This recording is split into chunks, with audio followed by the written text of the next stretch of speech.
Este é o lendário Messerschmitt Bf-109, um dos aviões de caça mais emblemáticos da história da aviação militar. Durante a Segunda Guerra Mundial, ele foi o principal caça da Luftwaffe alemã e tornou-se a aeronave de combate mais letal já construída em termos de vitórias aéreas. Neste vídeo, vamos focar na variante mais produzida de toda a família Bf-109, a série G, conhecida pelo apelido Gustav. Mais especificamente, analisaremos o modelo G6, do qual foram fabricadas mais de 12.000 unidades, tornando-o o Gustav mais numeroso de todos. Quando o Bf-109 G6 entrou em serviço operacional, nos primeiros meses de 1943, ele não representava uma revolução tecnológica absoluta frente aos seus adversários.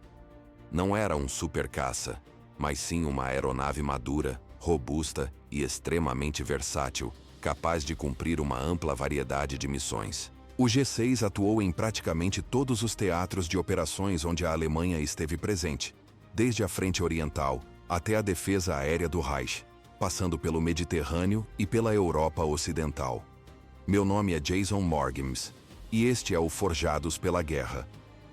O Bf-109 G6 possuía uma estrutura inteiramente metálica, resultado de um projeto focado em simplicidade, resistência e eficiência operacional. A aeronave utilizava uma asa de longarina única, enquanto várias superfícies de controle, como lemes e profundores, eram revestidas com tecido, uma solução comum para reduzir peso. Desde a fase de desenvolvimento, os engenheiros da Messerschmitt deram grande importância à redução de peso e à facilidade de manutenção em condições de combate. Isso permitia reparos rápidos em aeródromos avançados e ajudava a manter as aeronaves operacionais mesmo em ambientes adversos. A fuselagem e as asas eram predominantemente montadas com rebites, sendo que, nas superfícies externas, esses rebites eram embutidos. Essa técnica ajudava a diminuir o arrasto aerodinâmico, contribuindo para um melhor desempenho em velocidade. Em termos de dimensões, o Bf-109 G6 media aproximadamente 8,95 metros de comprimento e tinha uma altura de cerca de 2,6 metros quando apoiado sobre o trem de pouso. A envergadura da asa era de 9,92 metros, um valor relativamente pequeno quando comparado a outros caças contemporâneos. O peso da aeronave vazia era de aproximadamente 2.800 quilos. Quando totalmente carregado, com combustível, munição e armamentos externos, o peso total chegava a cerca de 3.500 quilos. Essas características estruturais tornavam o Bf-109 um caça compacto, leve e ágil, qualidades que influenciaram diretamente seu desempenho em combate ao longo de toda a guerra. A fuselagem do Bf-109 G6 era dividida em 10 seções principais, o que facilitava tanto a produção quanto a manutenção em campo. Cada seção abrigava componentes específicos, otimizando o uso do espaço interno. A parte dianteira continha o motor e o armamento, seguida pela seção da cabine do piloto. Abaixo do cockpit ficava uma viga central da fuselagem, responsável por suportar as longarinas das asas e garantir a integridade estrutural da aeronave. Na terceira seção, estava localizado o tanque principal de combustível, em formato de L, projetado para manter o equilíbrio do avião. Mais atrás, ficavam equipamentos importantes, como o rádio e o sistema da roda de cauda. Um aspecto característico do Bf-109 era o método de construção da fuselagem traseira. Cada seção era fabricada em duas metades, unidas por rebites horizontais e conectadas entre si por flanges dobradas para dentro. As seções eram fixadas por uma única linha vertical de rebites, com longarinas longitudinais passando através da estrutura. Esse sistema resultava em uma fuselagem forte, leve e eficiente, ideal para as exigências do combate aéreo. Em comparação com muitos caças do início da guerra, o Bf-109 G6 possuía um nível de blindagem relativamente bom, especialmente nas áreas mais críticas para a sobrevivência do piloto. A proteção foi sendo aprimorada ao longo do tempo, à medida que as ameaças aumentavam. O para-brisa dianteiro e a parte traseira da capota deslizante eram reforçados com vidro balístico de aproximadamente 60 milímetros de espessura.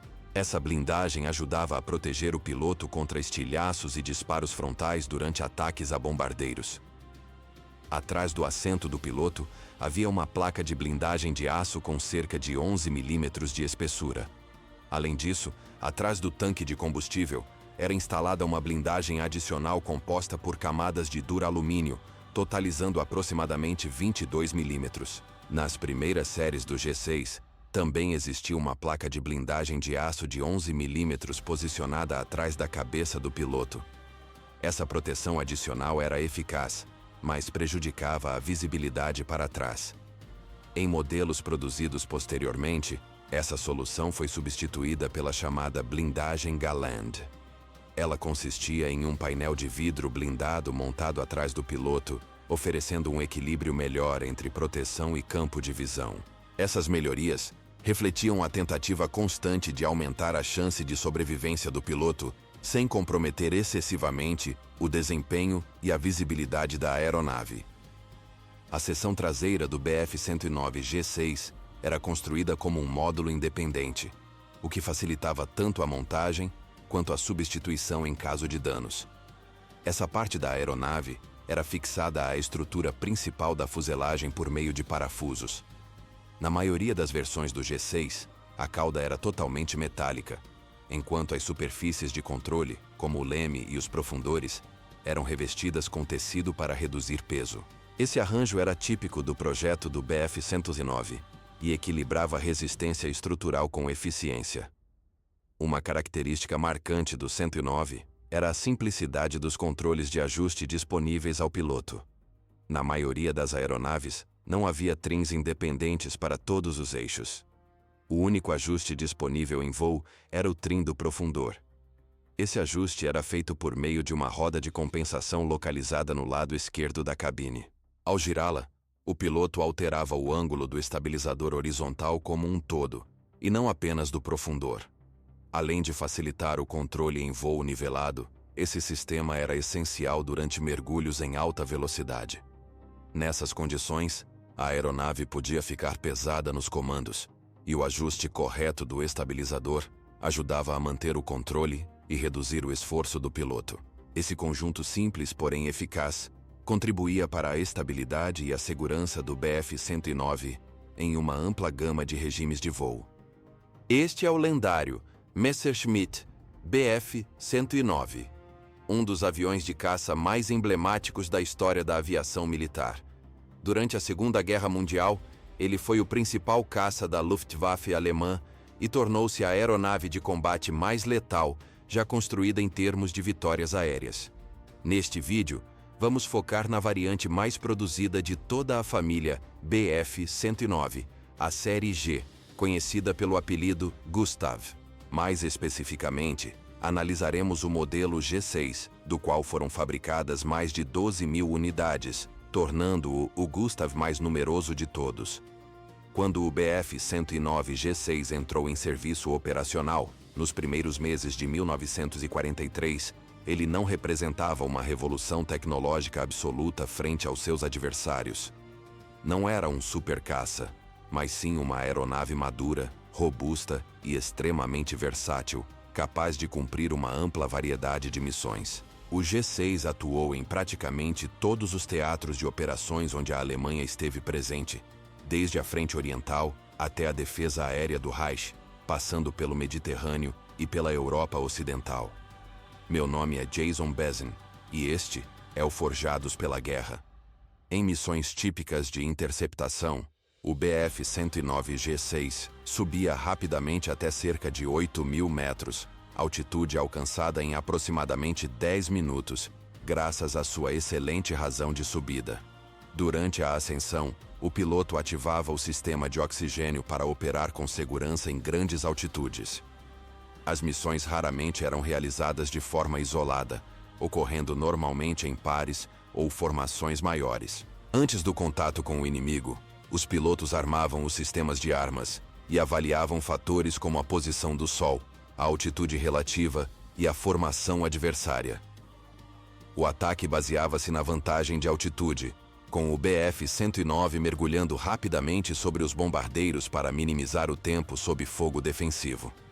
Esse tipo de interceptação exigia coordenação e precisão, pois o tempo para disparar era curto e o risco aumentava após a primeira passagem.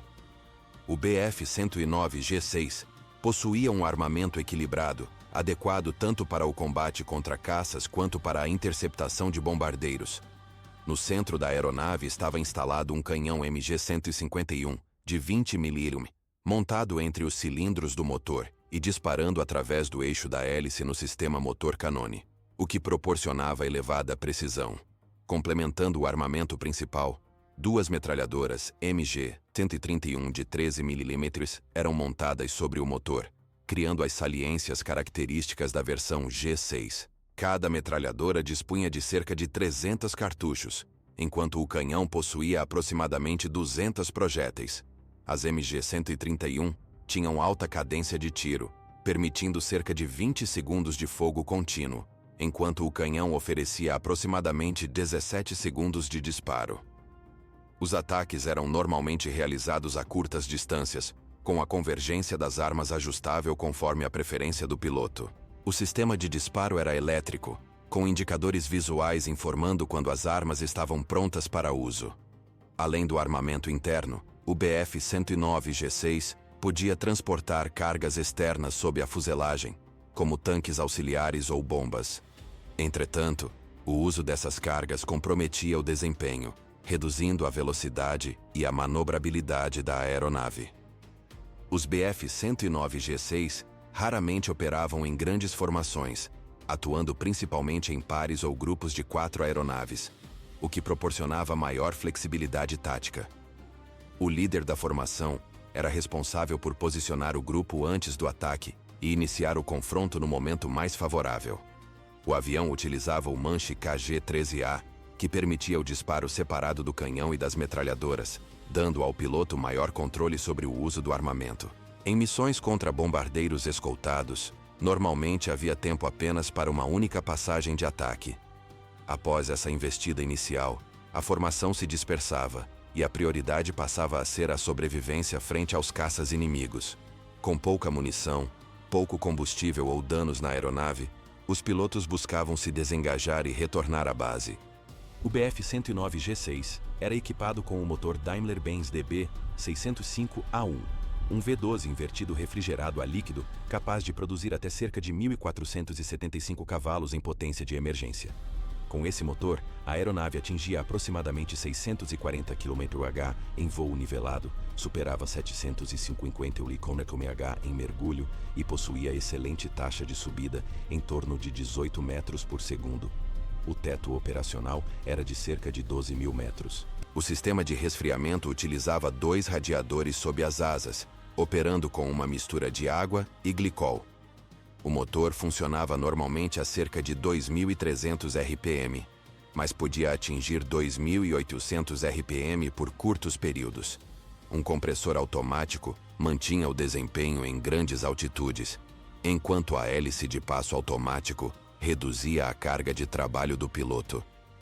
O motor possuía ciclos regulares de revisão, realizados aproximadamente a cada 100 horas de voo. O alcance limitado sempre foi uma das principais restrições do Bf-109 e influenciou diretamente seu emprego em combate. O tanque principal, autovedante e em formato de L, tinha capacidade aproximada de 400 litros, permitindo cerca de 1h30 de voo e um alcance de combate em torno de 260 quilômetros. O sistema de injeção direta utilizava 2 bombas de alta pressão e funcionava com combustível de 87 octanas, o que facilitava a logística alemã. Para ampliar o alcance, especialmente na frente ocidental, o uso de um tanque externo de 300 litros tornou-se comum, elevando o alcance para cerca de 450 quilômetros. O piloto podia monitorar visualmente a transferência de combustível dentro da cabine. Na frente oriental, essa limitação era menos crítica, devido à proximidade dos combates e dos aeródromos. O trem de pouso do Bf-109G6 era hidráulico e de bitola estreita, considerado um dos pontos mais problemáticos do projeto. A roda de cauda não era retrátil e permanecia exposta durante o voo.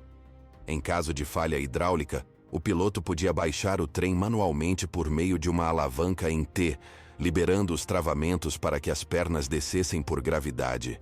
Para garantir o travamento completo, era necessário balançar a aeronave lateralmente. O trem estreito foi responsável por muitos acidentes em decolagens e pousos, especialmente com pilotos menos experientes. Apesar disso, o projeto facilitava reparos em campo e o transporte da aeronave por estrada ou ferrovia. A cabine do BF-109 era extremamente estreita, mas bem organizada, com a maioria dos controles ao alcance imediato do piloto. O para-brisa era robusto e a capota possuía 3 seções, com a parte central móvel. Os controles principais ficavam distribuídos de forma lógica nos lados esquerdo e direito, incluindo acelerador, flaps, oxigênio, rádio e sistemas de resfriamento. Um visor transparente permitia monitorar a transferência de combustível do tanque externo. O painel de instrumentos era simples e funcional, com a mira Revi 16B no topo, indicadores de trem de pouso, contadores de munição e instrumentos de navegação e motor. Antes da partida, o piloto realizava uma série de ajustes, incluindo o fechamento da capota, regulagem do trim, ativação da bateria e verificação do sistema da hélice. O combustível era liberado, o radiador colocado em controle manual e o motor preparado com o uso da bomba de primer e da bomba elétrica de combustível. Com o sinal do mecânico de solo, o magneto era acionado e o motor dava partida manualmente. Após o funcionamento estável do motor, a potência era reduzida e os sistemas eram verificados, encerrando o procedimento. Durante o taxiamento, o controle direcional do BF-109 era feito principalmente por meio dos freios diferenciais, devido à baixa eficácia do leme em baixas velocidades. A visibilidade frontal limitada obrigava os pilotos a realizar movimentos em S. Em aeródromos congestionados, um mecânico de solo frequentemente auxiliava o piloto, caminhando sobre a asa para orientar o deslocamento. Antes da decolagem, o piloto realizava uma checagem final, garantindo que capota, flaps, trim, hélice, roda de cauda e sistemas estivessem corretamente configurados. A potência era aumentada gradualmente, e durante a corrida, o avião exigia correções constantes devido à tendência de desvio direcional. Por volta de 100 km por hora, a cauda se elevava, e a aeronave deixava o solo a cerca de 170 km por hora. Após a decolagem, o piloto acionava os freios para parar a rotação das rodas e recolhia o trem de pouso. O Messerschmitt Bf-109 é o caça monoposto mais produzido da história da aviação, com um total aproximado de 34.000 aeronaves construídas. Ao longo de sua carreira operacional, participou de combates em praticamente todos os ambientes possíveis.